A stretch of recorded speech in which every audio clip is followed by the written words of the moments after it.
I brought coffee. That was supposed to be the moment every father dreams about, watching your kid walk into their first real corporate job, ready to prove themselves in the world. I had 2 cups in my hand, good coffee from that place downtown Tyler likes, and I was grinning like a fool as I walked through the glass doors of Jossman Properties.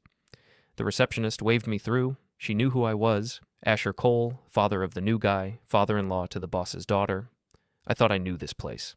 I thought I knew him. The executive floor was quiet, too quiet for 9 in the morning. I walked past Alice's office, empty, past Leonard's corner suite, door closed. I heard something down the hall. Water running, the chemical smell of industrial cleaner. I followed the sound. The executive bathroom door was propped open with a yellow plastic sign. Wet floor. I stepped inside, and my brain took 3 full seconds to process what I was seeing. Tyler was on his knees. Before we continue, we ask you to hit the hype button, subscribe, and like the video to help the channel grow. Tell us which city you are from in the comments. We would like to get to know our audience better. My son. 29 years old. College-educated, smart enough to run circles around half the analysts I used to employ. He was wearing rubber gloves that went up to his elbows, gripping a brush, scrubbing the inside of a urinal like his life depended on it.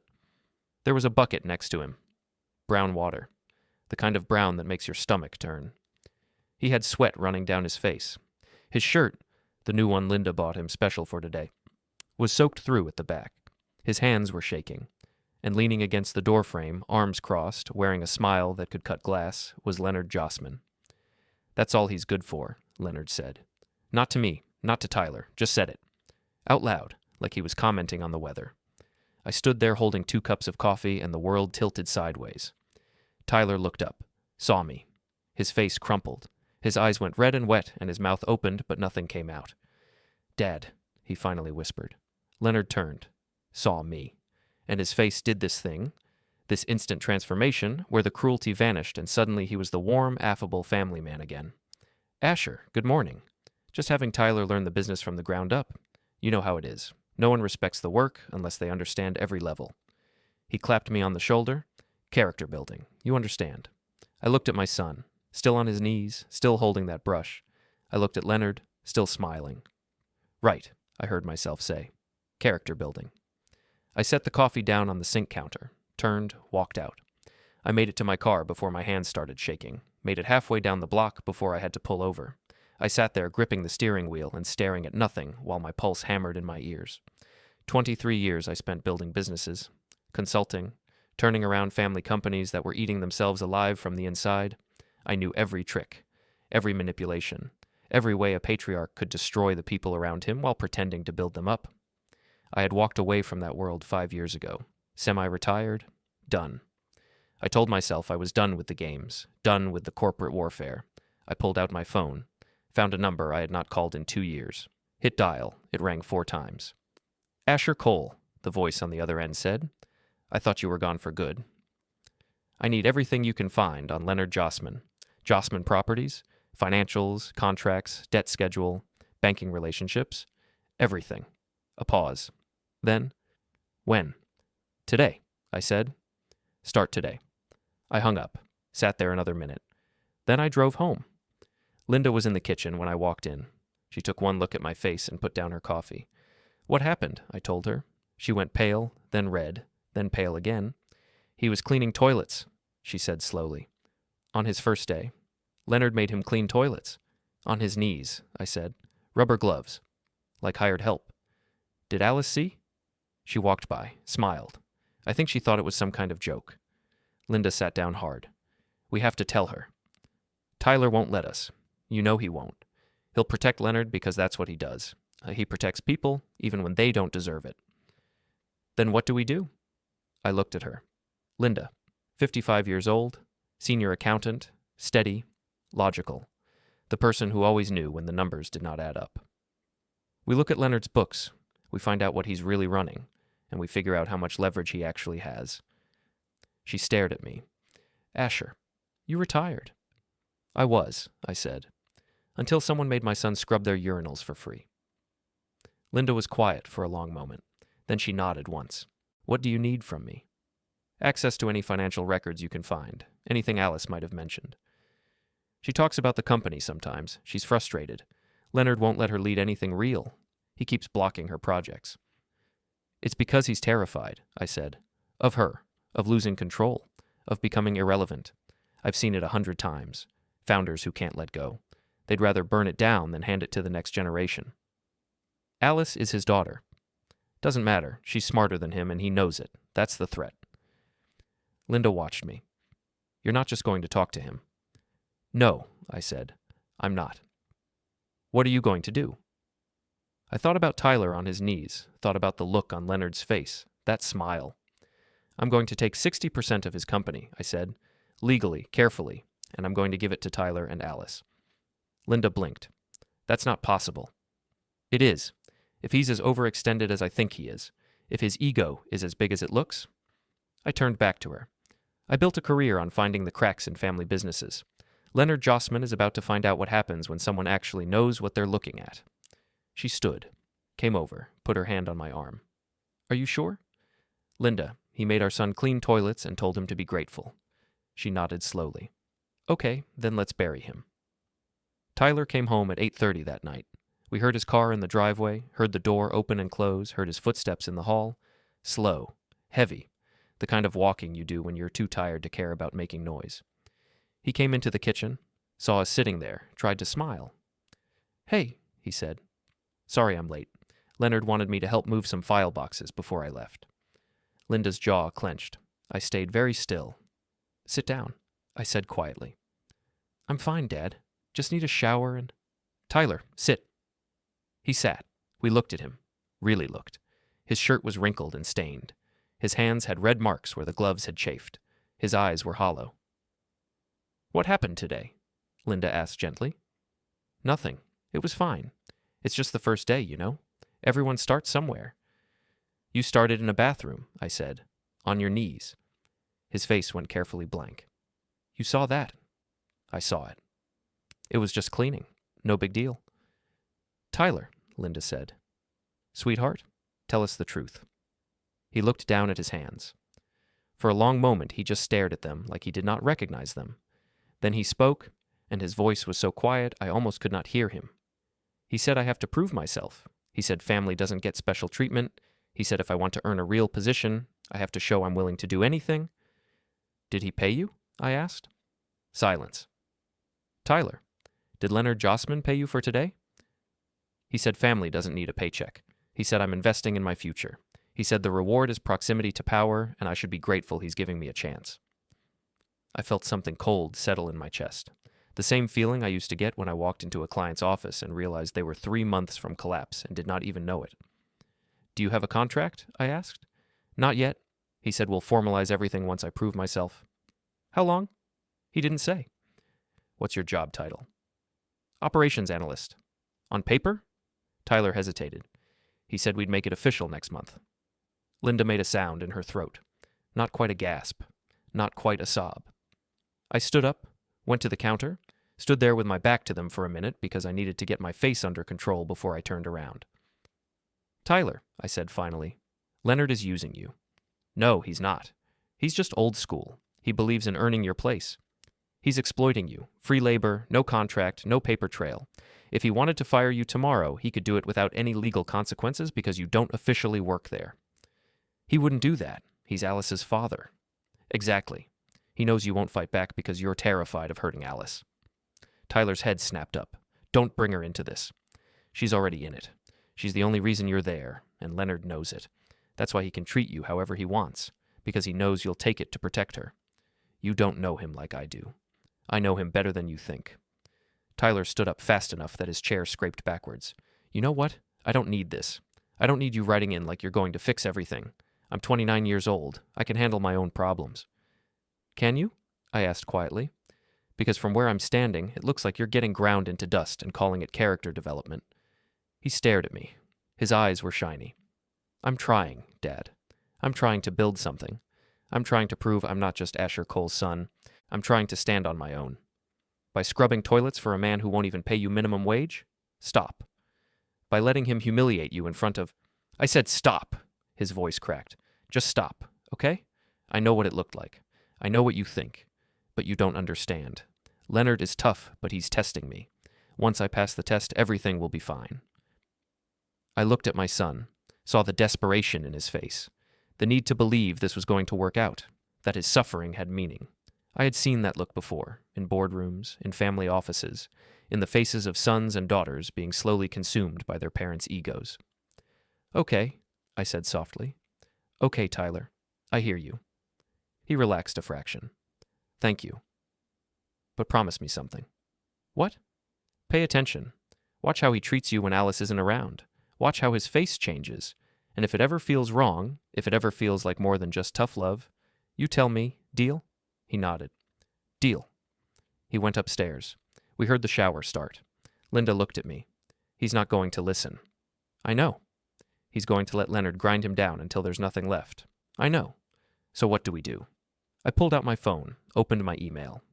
There was already a message waiting from my contact. Subject line, Jossman initial. I opened it, started reading. Linda watched my face. "What?" "Leonard's company is leveraged to the hilt. 3 major commercial properties with overlapping debt schedules.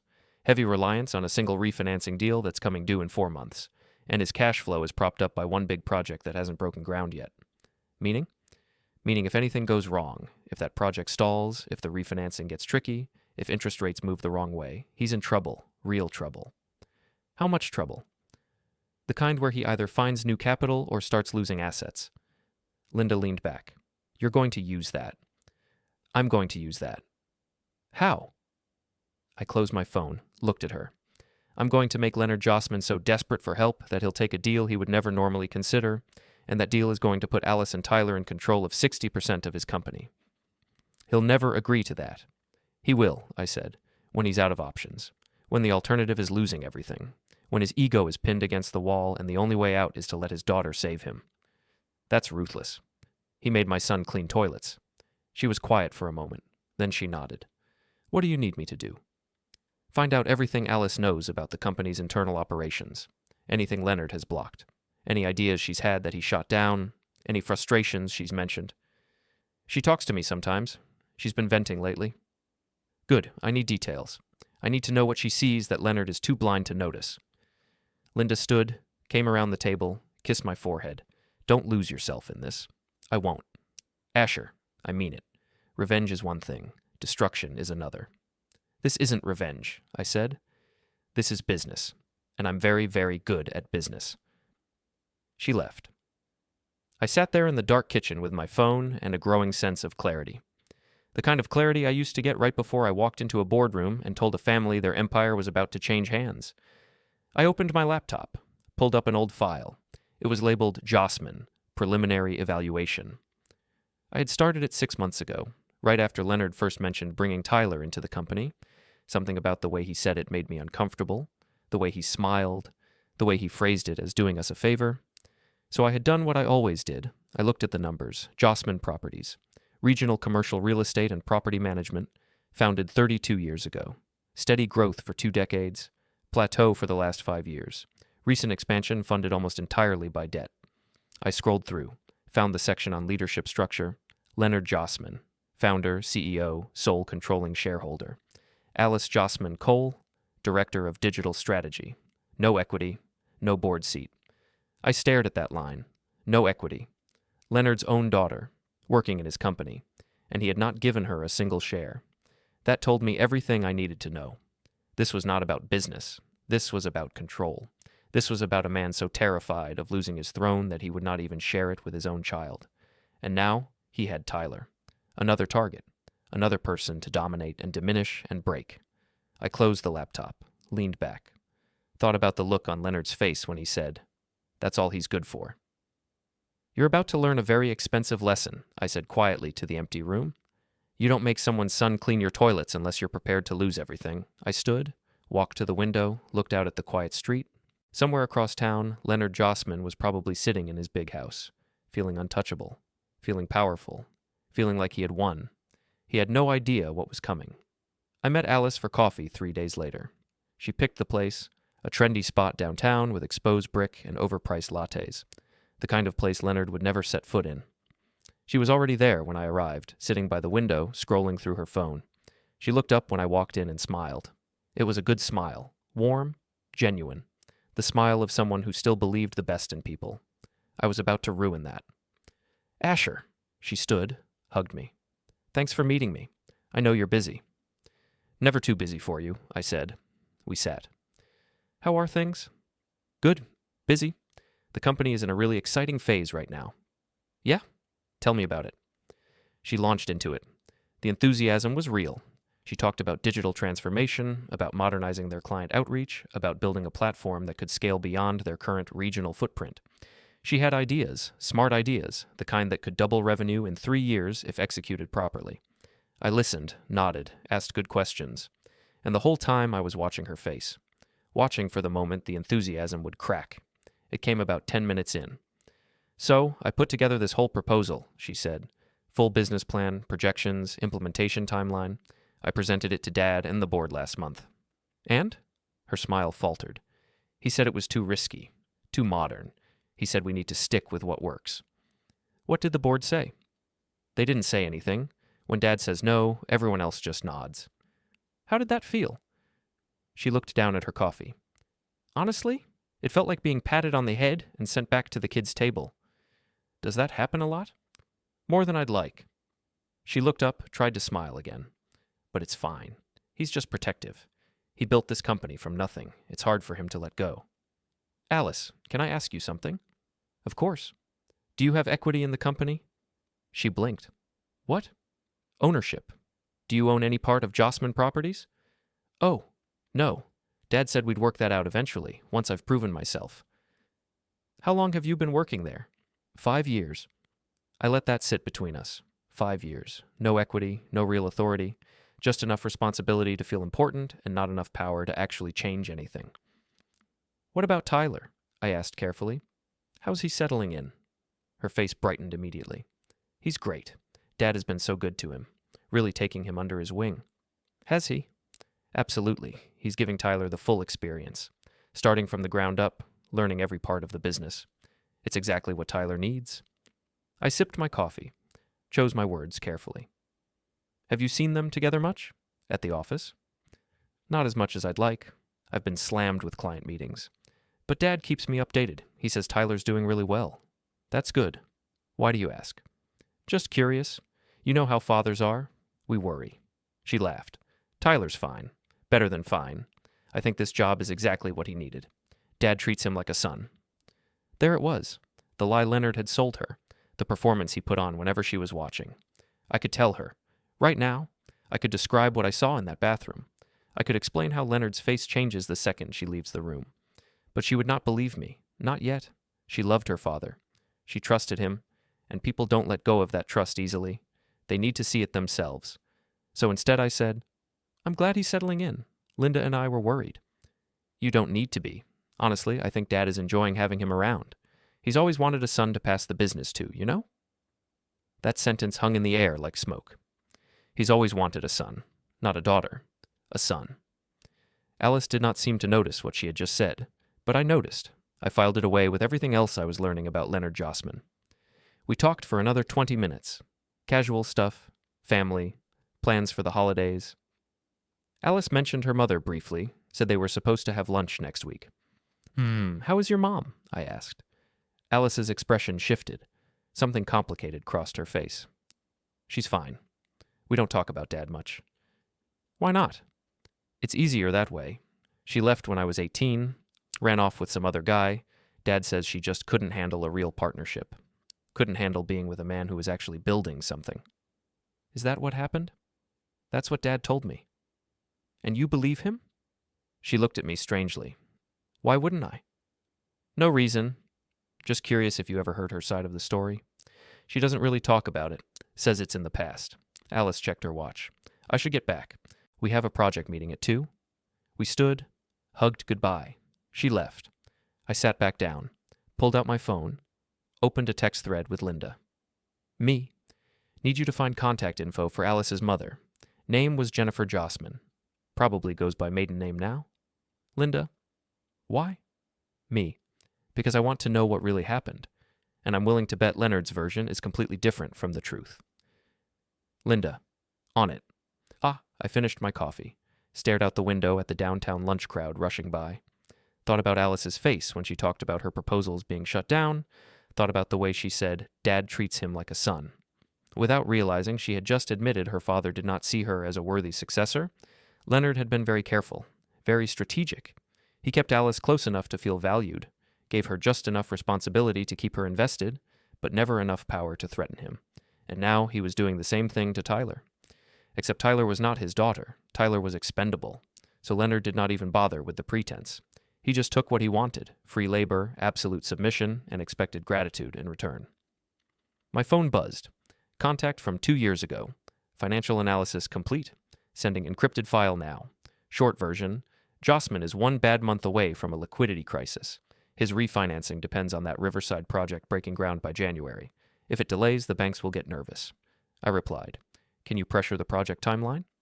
Response: already in motion. I have a contact at the permit office. They're going to find code violations that need remediation. Nothing major. Just enough to add 6 weeks of delays. Me: perfect. Keep me updated. I paid the bill. Walked out into the cold afternoon air. Stood on the sidewalk for a moment, watching the traffic. Leonard Jossman had made a critical mistake. He had assumed no one was watching. He had assumed no one cared enough to look underneath the surface. He had assumed I was just another semi-retired business guy enjoying my quiet life. He was wrong. I pulled up another number. This one I had not called in 3 years. It rang twice. "This is Marcus." "Marcus, it's Asher Cole." A pause. Then, "Well, this is unexpected. I thought you swore off private equity." "I did. So why are you calling?" "Because I have an opportunity for you. Regional commercial real estate company. Good bones, terrible leadership, ripe for a restructure." "I'm listening." "Company is called Jossman Properties. Owner is over-leveraged and overconfident. He's going to need capital in about 3 months. When he does, I want you to make him an offer he can't refuse." "What kind of offer?" "The kind where he gives up 60% of the company to stay alive." Marcus laughed. "Asher, that's a hostile takeover." "No, it's a rescue. He'll see it that way because he'll be desperate. And the kicker is this: the 60% doesn't go to you. It goes to his daughter and her husband. You just facilitate the structure." "Why would I do that?" "Because they're smart, motivated, and they actually know how to run a modern business. Leonard is stuck in 1995. Under their leadership, you'll triple your return in 5 years. And what do you get out of this?" "Peace of mind," I said. "And maybe a little justice?" "This is personal." "This is business. Personal just means I'll enjoy it more." Marcus was quiet for a long time. Then, "Send me the analysis. I'll take a look." "Already on its way." "Asher?" "Yeah?" "It's good to hear from you. I missed this version of you." I hung up, stood there on the sidewalk with my phone in my hand and something cold and focused settling into my bones. This was not revenge. Revenge was emotional, messy, uncontrolled. This was surgery, precise, careful, legal. This was me using 30 years of experience to dismantle a tyrant's empire and hand it to the people who actually deserved it. And Leonard Jossman was not going to see it coming until it was far too late. Tyler came home a week later with a black eye. He tried to hide it. Came in through the garage, headed straight for the stairs, mumbled something about being tired, but Linda caught him in the hallway. "Tyler Anthony Cole, stop." He stopped, turned. Linda went white. "What happened to your face?" "Nothing, I'm fine." "That's not nothing?" I slipped, hit a filing cabinet. It's not a big deal. I came around the corner, saw him, felt something snap inside my chest. "You slipped," I said flatly. "Yeah, this morning. The floor was wet and "Tyler, look at me." He looked at me, and in his eyes I saw something that made me want to put my fist through a wall. Not pain, not anger, shame. Deep, corrosive shame. The kind that eats you from the inside. "Did Leonard put his hands on you?" I asked quietly. "What? No, of course not." "Then who did?" "Nobody. I told you. I slipped." "Your eye is purple. Your lip is split. That's not from falling into a cabinet." Tyler's jaw clenched. "Drop it, Dad." "Not until you tell me the truth." "The truth is, I'm clumsy, and I hurt myself, and I'm going to put ice on it and go to bed. Okay? Can I do that? Or do I need your permission for that too?" He pushed past me, went upstairs, slammed his door. Linda and I stood in the hallway looking at each other. "He's protecting someone," she said quietly. "I know." "We have to do something." "We are. We're just doing it the right way. Asher, our son has a black eye. And if we go in there swinging, Tyler will shut down completely. He'll quit the job to protect us from worrying. He'll walk away from Alice, and Leonard will win. I took a breath. We have to be smarter than that. Linda's eyes were shiny. I hate this. So do I. How much longer? 2 months, maybe 3. I need Leonard desperate. I need the banks nervous. I need Alice to start seeing cracks in her father's armor. And Tyler? Tyler needs to hit bottom before he'll accept help. I know that's hard to hear, but it's true. She wiped her eyes, nodded. I'll make him some ice. She went to the kitchen. I stood there in the hallway staring at Tyler's closed door, thinking about the look in his eyes. My phone buzzed. Text from Marcus. Reviewed your files. This is doable. But we need Leonard to think this is his idea. He needs to believe he's making a smart strategic move, not getting stripped for parts. Me. Leave that to me. Marcus, you have a plan? Me. Always. I went to my office, closed the door, opened my laptop, and pulled up a document I had been working on for the past week. It was titled Jossman Properties, Strategic Rescue Proposal. 23 pages. Detailed financial analysis. Restructuring plan. Capital injection timeline. Equity reallocation structure. Everything a struggling company would need to survive a liquidity crisis. And buried in the middle, in language so careful and precise that Leonard would not understand it until too late, was the mechanism that would transfer 60% of his company to Alice and Tyler. I read through it one more time, adjusted a few phrases, made the language even smoother, even more reasonable sounding. Then I saved it. The key to dismantling someone's empire is not force. It's not rage. It's not even revenge. It's patience. It's understanding exactly what they fear most, and then engineering circumstances where their only escape is to give you what you want. Leonard feared losing control. He feared irrelevance. He feared his daughter being smarter than him. So I was going to make him choose. Hold on to 100% of a sinking ship, or accept 60% of a thriving company under Alice's leadership. His ego would never let him see it as a choice. He would see it as survival, as saving what he had built, as being smart enough to pivot when circumstances demanded it. And by the time he realized what he had agreed to, the papers would be signed and filed and completely irreversible. My phone rang. Linda's name on the screen. Tyler's in the shower, she said quietly. I went into his room to put the ice on his nightstand. Asher. His shirt is in the hamper. It has footprints on it. I closed my eyes. What? Footprints. On the back. Like someone stepped on him. I'm going to end him, I said softly. No, you're going to be smart. You're going to stick to the plan. You're going to take everything Leonard has, and you're going to do it legally and carefully and permanently, right? I breathed, counted to 10. Right. Promise me. I promise. She hung up. I sat there in my office with my hands flat on the desk and my eyes closed and my pulse hammering in my temples. Footprints. Someone had stepped on my son. Leonard or one of his people. It did not matter which. It happened in Leonard's company, under Leonard's authority, with Leonard's implicit permission. I opened my eyes. Looked at the proposal on my screen. 2 months. Maybe less. I just needed Leonard to get desperate enough to accept help. And then I needed Alice to see what her father really was. The first part was already in motion. Marcus and his team were quietly spreading the word to Leonard's bankers that Jossman Properties might be overextended. Not rumors, just questions. Polite inquiries, the kind that made loan officers nervous. The second part was trickier. Alice loved her father, trusted him, believed in him, but people can only ignore reality for so long. Eventually, the mask slips. Eventually, the truth leaks through. I just needed to help it along. I picked up my phone, opened a text thread I had started the day before. Me. Jennifer. This is Asher Cole, Alice's father-in-law. I know this is unusual, but I need to talk to you about Leonard. It's important. The response came 2 minutes later. Jennifer. What do you want to know? Me.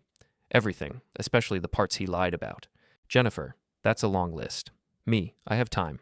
3 dots appeared, disappeared, appeared again. Jennifer. Can we meet in person? I don't want to put this in writing. Me. Tomorrow. Your choice of location. Jennifer. Coffee shop on Maple Street, 2 o'clock. Me. I'll be there. I set the phone down, leaned back in my chair. Pieces were moving. The board was taking shape. Leonard thought he was playing chess, thought he was a few moves ahead of everyone else, thought his money and his charm and his willingness to crush people made him untouchable. He was wrong. He was playing chess. I was playing 3-dimensional Go. And he did not even know the game had started. Jennifer Jossman, now Jennifer Hartley after remarrying, was not what I expected. I had pictured someone broken, someone who ran from her marriage and spent 20 years trying to forget. Instead, I met a sharp-eyed woman in her late 50s with perfect posture and the calm confidence of someone who had survived a war and come out stronger. She was waiting when I arrived. Corner table, back to the wall. She shook my hand firmly. "Thank you for meeting me," I said. "You said it was about Leonard." That made it easy to say yes. She smiled, but there was no warmth in it. "What's he done now?" "He's systematically humiliating my son, Tyler, Alice's husband." Jennifer's expression darkened. "Of course he is." "You're not surprised?" "I'm surprised it took him this long." Leonard sees every relationship as a power dynamic. If he can't control someone, he breaks them, and if they won't break, he drives them away. "Is that what happened to you?" She was quiet for a moment. Then she said, "Do you want the version Leonard tells people, or do you want the truth?" "I want the truth." "Leonard says I left him for another man, that I was disloyal, that I couldn't handle being married to a real businessman, that I broke up our family because I was selfish. And the truth? The truth is, I left him because I realized if I stayed, he would destroy me, not physically. Leonard's too smart for that. He destroys you psychologically. He makes you doubt yourself, makes you feel small, makes you believe that everything wrong in your life is your fault." She looked directly at me.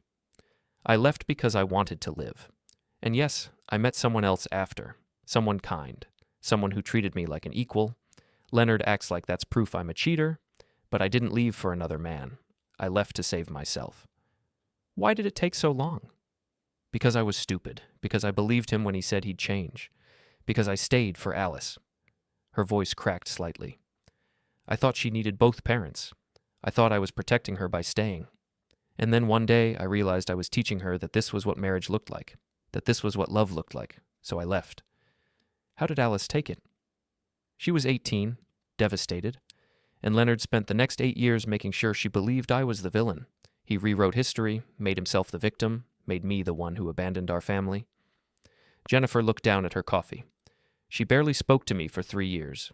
We're better now, but she still doesn't know the whole truth. She still thinks her father is just tough and protective. He's more than that." "I know. That's why you're here." I told her everything. The bathroom, the unpaid labor, Tyler's black eye, the footprints on his shirt. Jennifer's face went pale, then red. "He's doing to Tyler what he did to me." "Yes. And Alice doesn't see it. Not yet. She won't. Not unless she sees it herself. Leonard is very good at maintaining the mask." "I know. That's why I need your help." Jennifer looked at me carefully. "What are you planning?"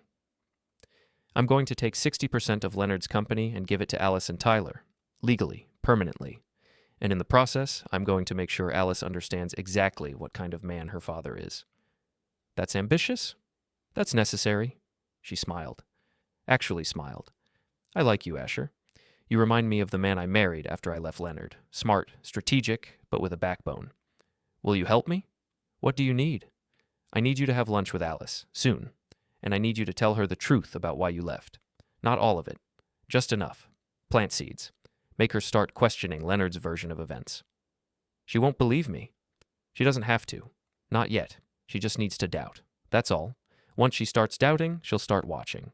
And once she starts watching, she'll see what I saw."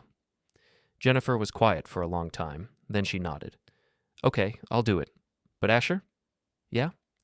"Make sure you're ready for what comes next. When Alice realizes her father has been lying to her for years, when she sees what he really is, it's going to break something inside her. Make sure Tyler is strong enough to catch her when she falls. Tyler will be fine. Once this is over, he'll have his dignity back. Will he? Or will he just trade one kind of damage for another?" I did not have an answer for that. We talked for another 30 minutes.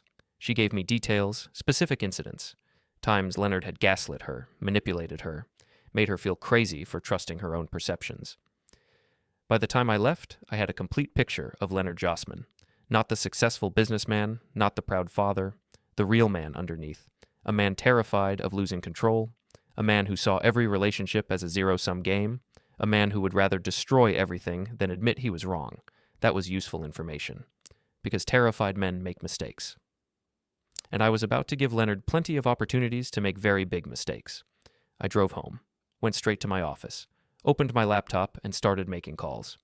First call, Marcus. Updated him on timeline. Told him to start preliminary conversations with Leonard's banks about alternative financing structures. Second call, my old CFO from my consulting days.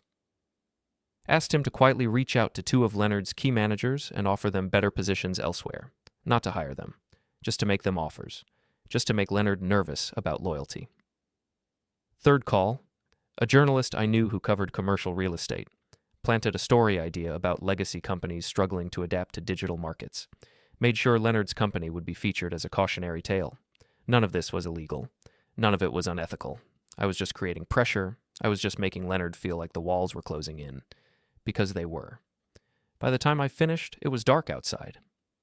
Linda knocked on my office door. "Dinner's ready," she said. Then, Tyler went back to his apartment. He said he needed space. Did he look okay? No, he looked like someone who's given up. She came in, closed the door behind her.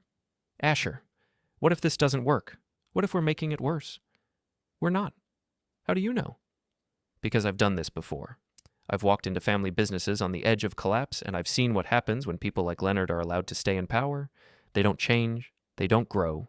They just consume everyone around them until there's nothing left. This is different. This is our son." "Exactly. Which is why I'm not going to stop until Leonard is out of power and Tyler is safe." I stood, took her hands. "Trust me, 2 more months. That's all I need." She looked at me for a long moment. Then she nodded. "Okay, 2 months. But if Tyler gets hurt worse than he already is, I'm pulling the plug on this. We tell Alice everything, and we get him out of there. Deal." We went downstairs, had dinner, pretended everything was normal, but I kept thinking about what Jennifer said, about Alice breaking when she learned the truth, about Tyler trading one kind of damage for another. I pushed the thoughts away. This was the right play, the only play. Leonard had started this game when he decided to humiliate my son.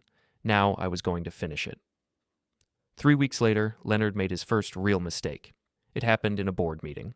Marcus had arranged for me to attend as a special consultant, completely legitimate, given my background and Leonard's growing financial concerns. Leonard agreed because he thought I was there to help him, thought I was on his side. The meeting started normally. Financial reports, project updates, standard corporate procedure.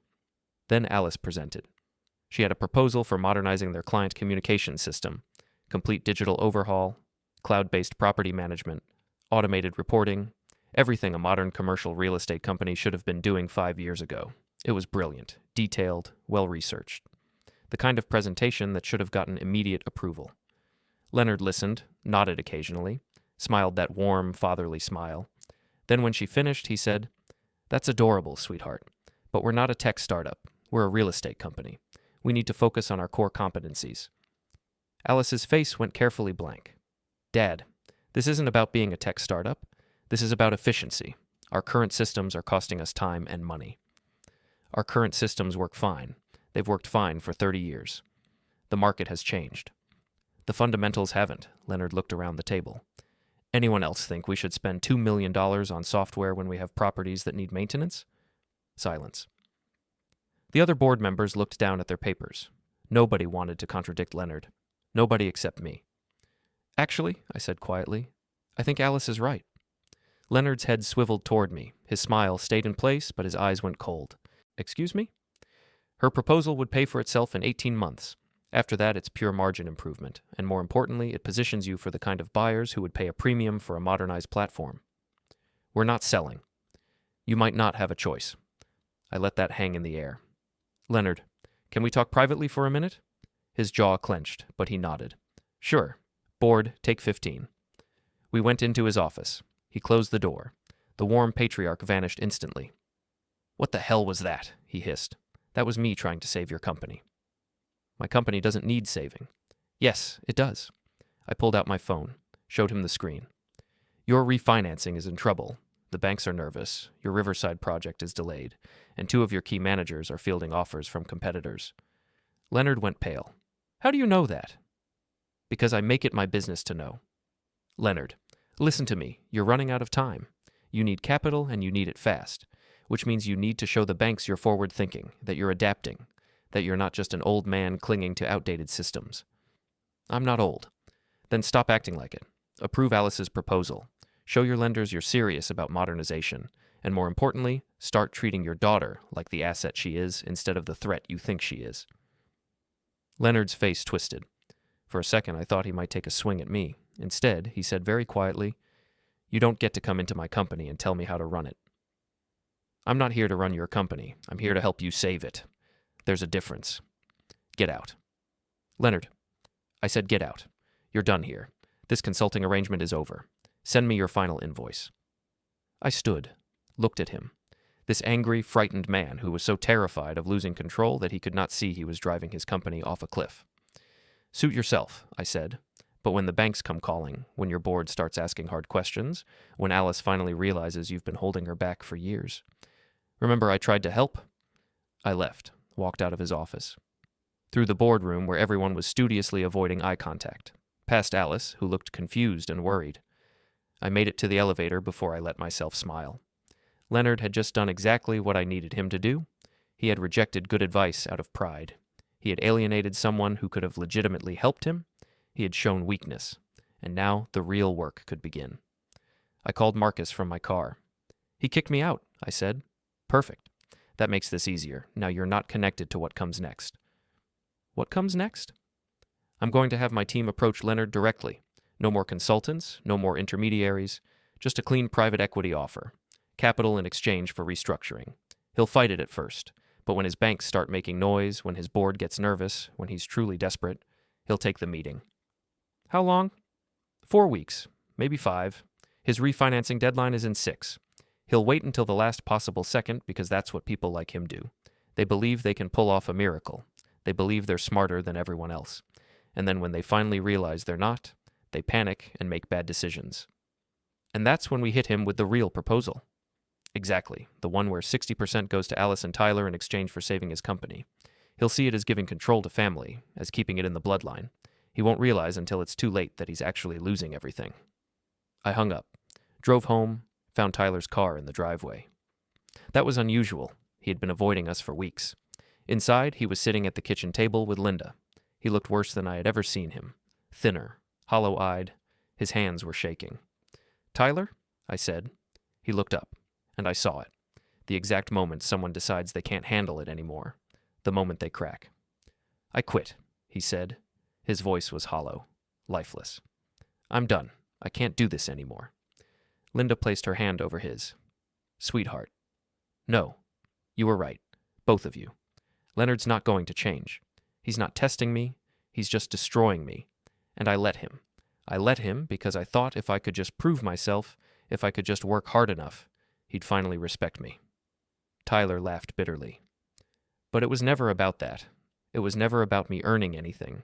It was about him having someone to step on." I sat down. "What happened?" "This morning, he called me into his office, told me I was doing a great job, told me he was proud of me, and then he handed me an envelope. Money? Termination papers. No severance, no explanation, just, 'We're restructuring and your position has been eliminated.' I wasn't even an official employee. I didn't have a contract. So legally, he doesn't owe me anything." Tyler's voice cracked. "I worked for him for 2 months, for free.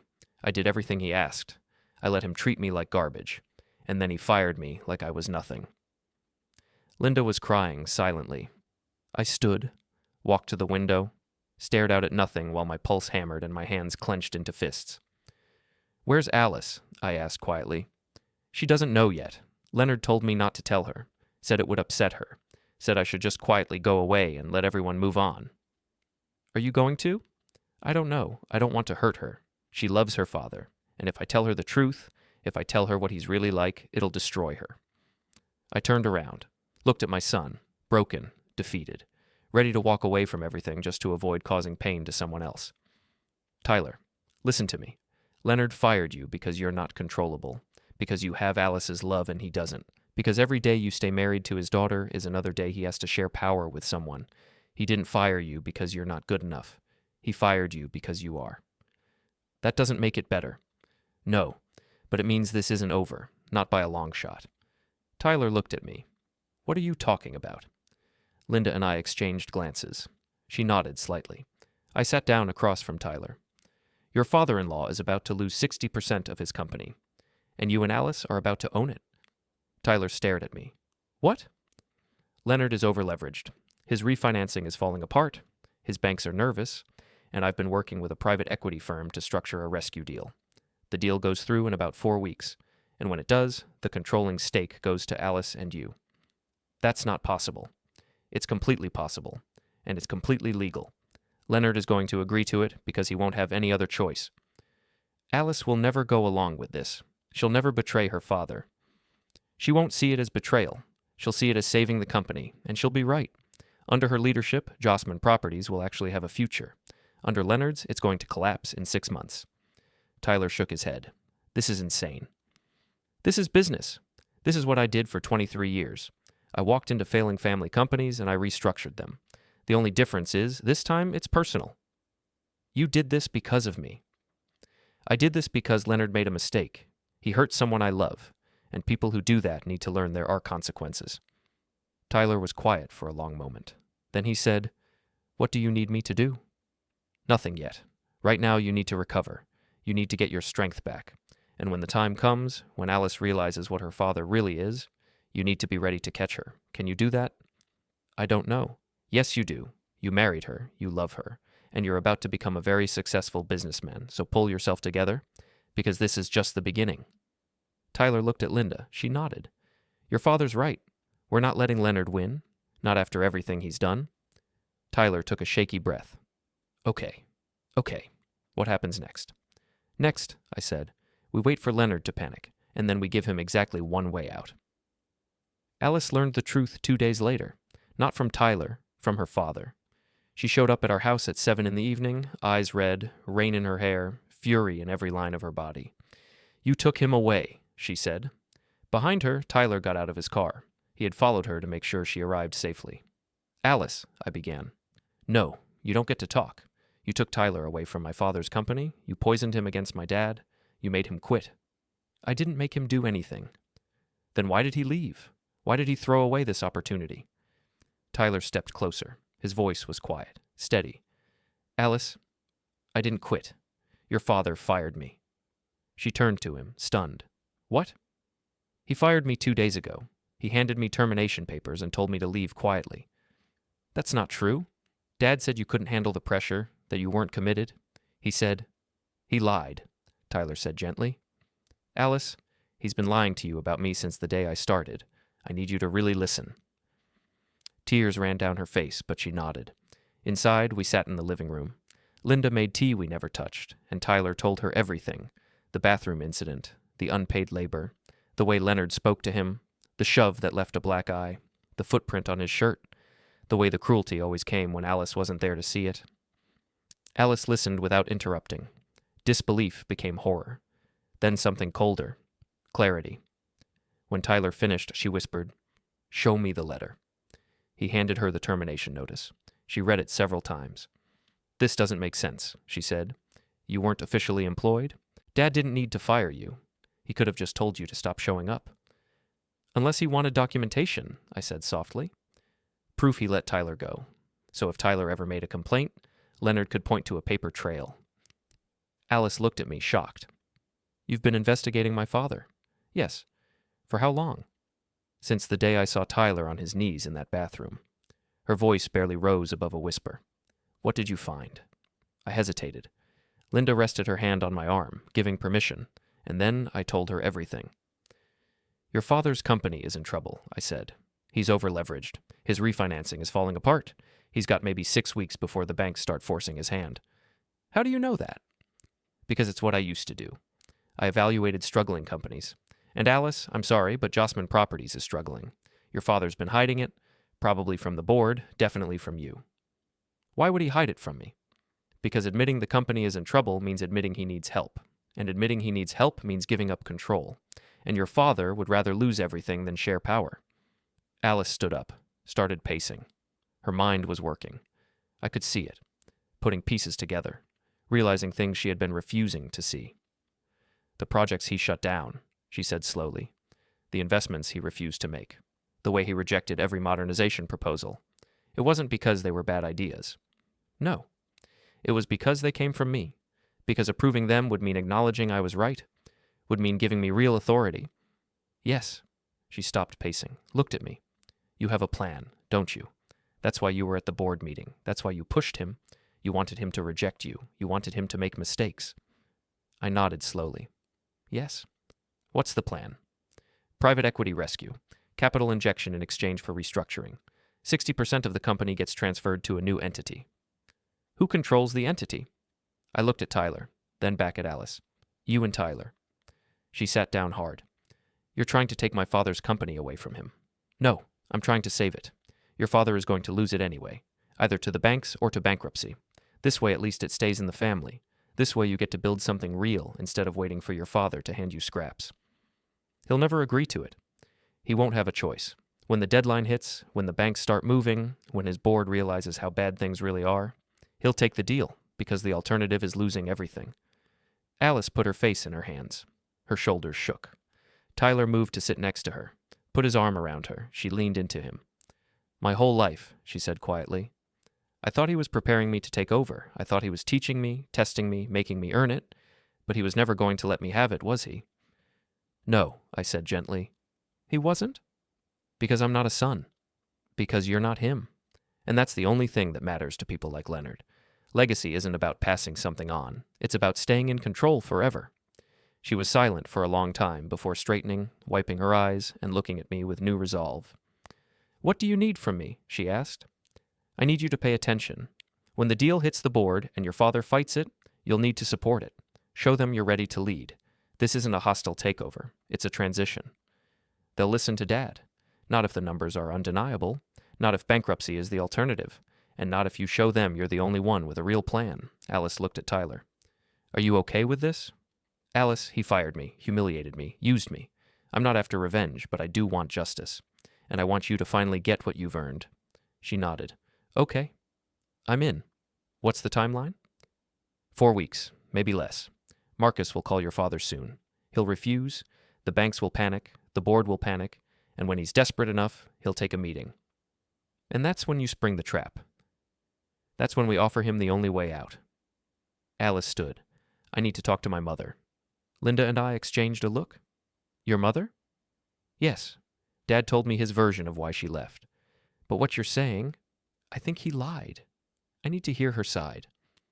Alice, I said, I already talked to her 3 weeks ago. I told her everything Jennifer had shared, the gaslighting, the manipulation, how Leonard had slowly dismantled her confidence until leaving was the only way to survive.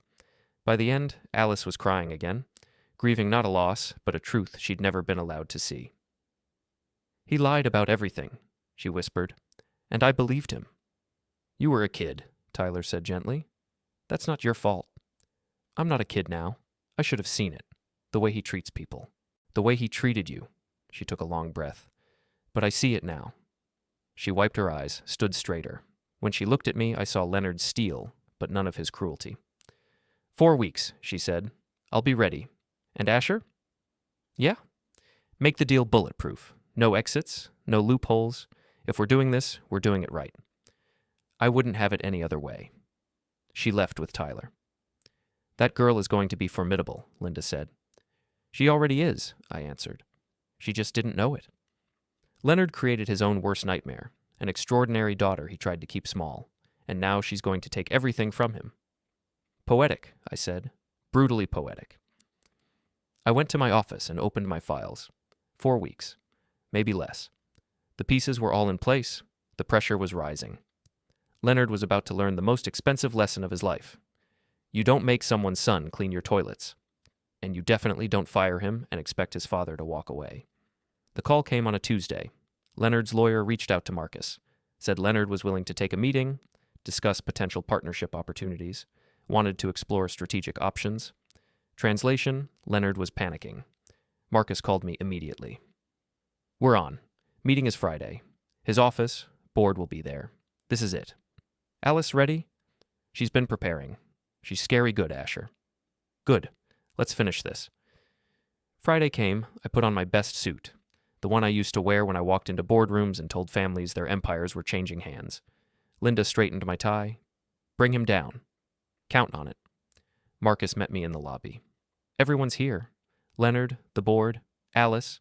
Tyler's in the building, but not in the room. Leonard refused to let him attend. That's fine. Tyler doesn't need to be there for this. We took the elevator up, walked into the conference room, board members around the table, Leonard at the head, Alice near the middle, looking calm and professional. Leonard saw me and his face went hard. What's he doing here? Asher is my chief consultant on this deal, Marcus said smoothly. Given his relationship to your family, I thought his perspective would be valuable. His perspective is biased. So is yours, I said pleasantly. Shall we begin? Marcus opened his presentation. Clean, professional, no emotion, just numbers. He showed Leonard's debt schedule, the refinancing deadline, the cascade effect if the Riverside project continued to delay, how close Jossman Properties was to covenant breaches. The board members got paler with each slide.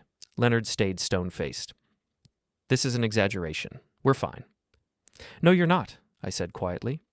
The Riverside project will take at least 6 more weeks. By then, your refinancing deadline will have passed.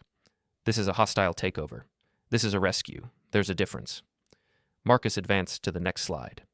Capital injection of $43 million. Enough to complete the Riverside project, satisfy your lenders, and give you operating runway. In exchange, we restructure your equity. How much equity? Leonard's voice was tight. 60% moves to a new holding entity. You retain 40%, but operational control shifts to new leadership. Absolutely not. You're not handing it to us, Marcus said. You're handing it to your daughter. Silence. Leonard's head snapped toward Alice. What? Alice stood, walked to the front, took the remote from Marcus. Dad, I've been preparing a modernization plan. Complete operational overhaul. I've had it ready for months, but you kept blocking it. She showed her proposal. Detailed, comprehensive, brilliant. The board members leaned forward. This is the company we could be, Alice said. But we're not, because you were afraid of change, afraid of losing control, afraid of admitting the world moved on while you stood still. Alice, sweetheart, you don't understand. Don't call me sweetheart. Not here. Not now. Her voice was ice. You were never going to let me lead. You kept me close enough to feel valued, but never powerful enough to threaten you. But I'm done waiting. This company needs real leadership, and you're not capable of providing it anymore. Leonard stood. His face was red. You ungrateful. Sit down, I said quietly. He spun toward me. This is your fault. You poisoned her against me. I didn't turn her against you. You did that yourself. Every time you dismissed her. Every time you blocked her projects. You created this moment, Leonard. The CFO cleared his throat. I've reviewed the proposal. Together they represent our best chance at survival. Maybe our only chance. Our lenders are one bad quarter away from calling our loans. If we don't take this deal, we lose everything. The board started talking, whispering. Leonard looked around the table, saw support slipping away. You can't do this, he said. His voice cracked. This is everything I built. And you can keep 40% of it, Marcus said, or you can keep 100% of nothing. Your choice. The board voted unanimous. Marcus pulled out the documents, set them on the table. Alice and Tyler Cole received 60% ownership, with Alice as CEO and Tyler as COO. Leonard's head snapped up. Tyler? He's my husband, Alice said. He's brilliant. Today he becomes your boss. How does that feel, Dad? Leonard looked at the papers, looked at the board. His hand was shaking when he picked up the pen. You're going to regret this, he said. Maybe, Alice said, but it'll be our ground, not yours. Leonard signed. Each page, each transfer of control. Marcus collected the papers. Effective immediately, Alice Jossman Cole is CEO. I stood, walked to the door, stopped, turned back. Leonard, my son cleaned your bathrooms for free. You told him he should be grateful. I smiled, cold, final. Today, family just took 60% of everything you spent 32 years building. I'd say Tyler got his payment after all. The news hit fast. Within a week, Alice had replaced 2 senior managers, brought in new people, approved the property management upgrade Leonard had blocked, started talks with new clients. The board loved it. The company's value climbed immediately.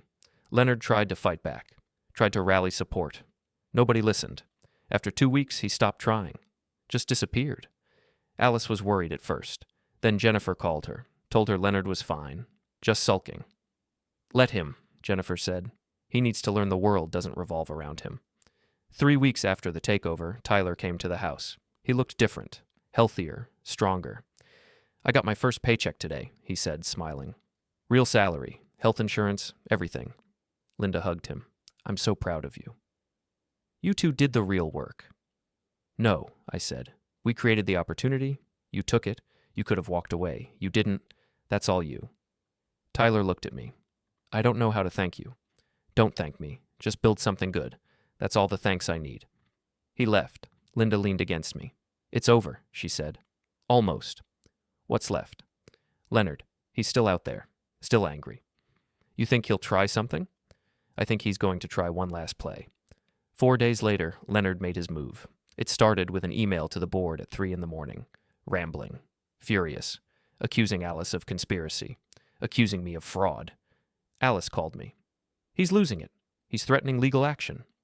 "He can threaten all he wants. Nothing will come of it." The next day, he showed up at the office, walked past security, started banging on Alice's door. "You stole my company," he shouted. People came out of their offices. "You conspired with that snake Cole and took everything from me." Alice opened the door, calm. "Dad, you need to leave. I built this, 32 years, and you just took it." "No, you gave it away. You signed the papers. Nobody forced you." "I was coerced. The deal was fraud." Tyler appeared beside Alice. "Leonard, it's over. Accept it." Leonard's face twisted when he saw Tyler. You were nothing. Scrubbing my toilets? And now you think you own me?" "I don't think," Tyler said quietly. "I know. Alice and I control 60%. You have 40. Those are the numbers. That's reality. I'll sue. I'll take this to court. I'll prove—" "You'll prove nothing," I said, stepping into the hallway. "Every document was legal. Every signature witnessed. Every step reviewed by lawyers. You have no case. You have nothing except your pride. And that's not enough." Leonard turned to me. His eyes were wild, desperate. "You did this. You destroyed me." "No, Leonard. You destroyed yourself." I stepped closer. "The day you made my son clean your bathrooms, the day you told him he should be grateful for scraps, the day you decided family meant free labor instead of partnership, that's when you destroyed yourself. I just made sure you paid for it." Leonard lunged at me. 2 security guards grabbed him, pulled him back. "You made my son scrub your toilets for free," I said, my voice steady and cold. "Now you're going to work for him, if he even lets you stay." Alice looked at her father with brutal clarity. "Now I finally understand why Mom left you." Leonard shook, trapped between the guards. "You can't do this to me." I leaned in close. Final words. Final strike.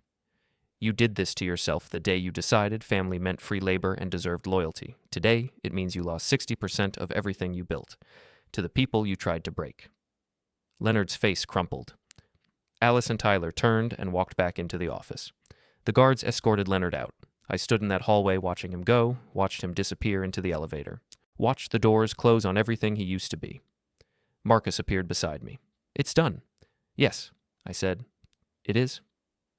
Tyler and Alice stood together in the office doorway.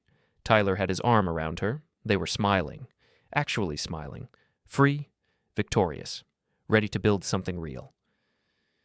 I pulled out my phone, texted Linda, "Coming home. It's finished." Her response came immediately. "How do you feel?" I looked at Tyler one more time, saw the confidence in his face, the dignity restored, the man he was always supposed to be. I typed back, "Perfect," and I meant it.